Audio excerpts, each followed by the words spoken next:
The tour you're on at the moment's a fairly long one, isn't it? No, this only.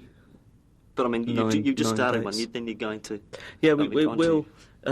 We've done 3 concerts and we've got another 5 to go, I think, and then we've got about 8 days off, and then we're going to America for 3 weeks. Then we've got 3 weeks off, and then we've got 2 weeks in Europe. So I mean, for us, it's really easy, but it's meant to be easy because otherwise I'll get fed up again with it. I mean, I like the idea of having a day off and then playing a concert, because you actually work up to it and the concert becomes a special event. If you play like 4 or 5 in a row, you get to dread the idea of going on stage. I mean, I do, because I find it quite difficult sometimes anyway to motivate myself to stand up in front of people and sing.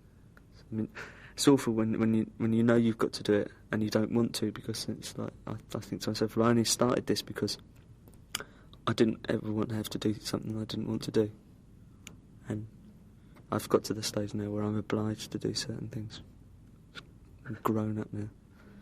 But I can't really not do it, because otherwise it'd fuck everybody around, so they'd all think I was being a superstar, so I don't. I grin and bear it. But I'm looking forward to tonight, because we had a day off yesterday. But it's really when you get to the 4th or 5th day in a row that I'm sort of like sitting there just staring blankly, not communicating with anyone.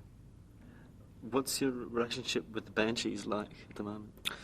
Well, Budgie and John Carruthers came along to Wembley. They're backstage. They're pissed up against the bar. Budgie thought it was really good. But Severin wouldn't come because I hadn't invited him. He's such an old queen. I don't really think I'd get on with Sue that much. I think she was well fed up when I said I wasn't going to play anymore. Because she thinks that they're better than us. And that's sort of a lot of pride involved, really. Which is stupid, but it's up to her. I don't mind. If I met her, she'd probably whack me around the head. I'd probably feel tempted to do the same. I mean, the Banshees haven't done anything for a while, have they? No. I won't say anything like that. They have done. There's a story. I'm not sure how true it is, but about this, because they finished their album, but and they're not going to release it, I don't think. Because this tour was set up to coincide with an album release. It was all rubbish about them just touring without promoting anything. That's like a lie. But as to the reasons why they're not releasing it, I don't know. I think it's got something to do with their choice of producer. You didn't get on that well with Mike Hedges, did you?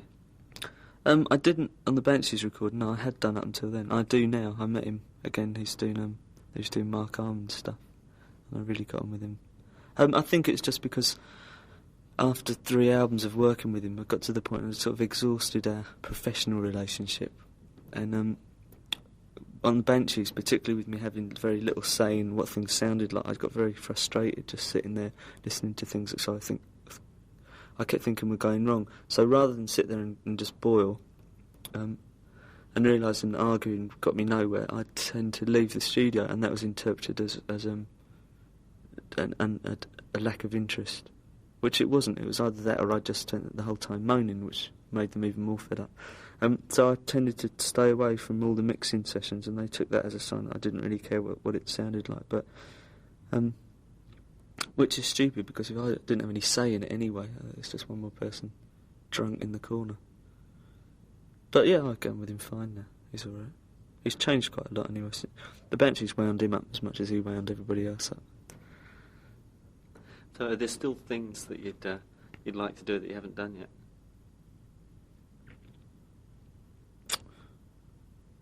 I don't know. I haven't really thought about it. I suppose there must be, otherwise I'd just be stagnating somewhere, wouldn't I? Yeah, there's always things that present themselves to me, and I think to myself, that would be good. But I don't have any ambition, but I never have had any ambitions. I've never had any goal to aim at.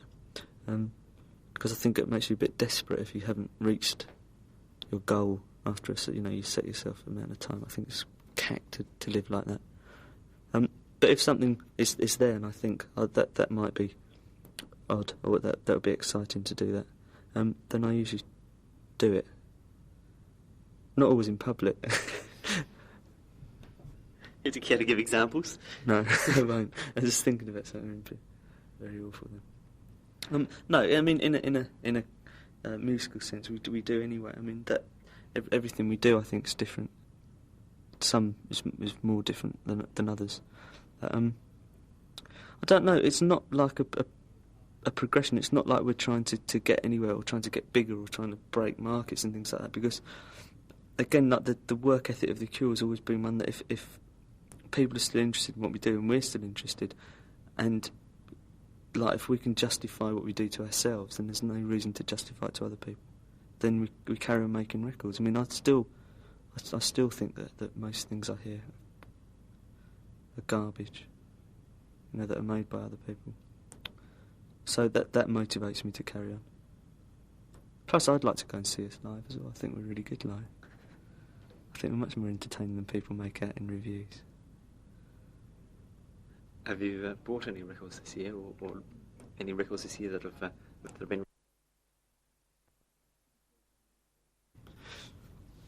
I couldn't believe that New Order would have stayed sounding the same, but they have. I think they're starting to stagnate unless they do something quickly. I got given a 12-inch single of The Umbrella. It's got a really good beginning, and it's an awful song. And Hardcore I listened to. Thought that was alright. But no one really, but I shouldn't really say that. I just mean in general what you're regaled with, the same as everyone else. We're just like an all-pervasive nonsense coming out of speakers, you know, that, like put up at the side of your traffic lights and things. You hear something, fuck off. Just that kind of garbage, really. I don't go out. I've never consumed records, so I've got a pretty minimal sort of record collection. Usually stolen from when I go to other people's houses. I go, that's a good album. The worst kind of thief, a record thief. I agree with that. People have done that to me. But they know I've got them. I'll send them a little note. Signed The Record Thief. Yeah. Good. Thank you. All right. Yep. Hope it turns out all right. Yeah, no, that's good. You've got some IDs. Yeah, do you do things like IDs? Yeah, I'll do an ID. Yeah. Okay. Well, there's those at the stations that will be going out on. Complete? What's the time? 8 o'clock. Right. What's happening? What's happening? Yeah. Oh, right. Is it ready? Yep. All yours.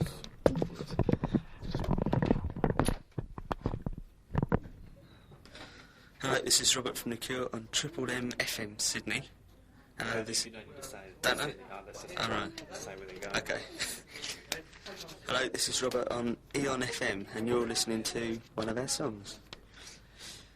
Hello, this is Robert on SAFM, and that was In Between Days, a #1 single. Hello, this is Robert on Triple M 89 FM. You just listened to Close to Me, a glorious song from The Cure.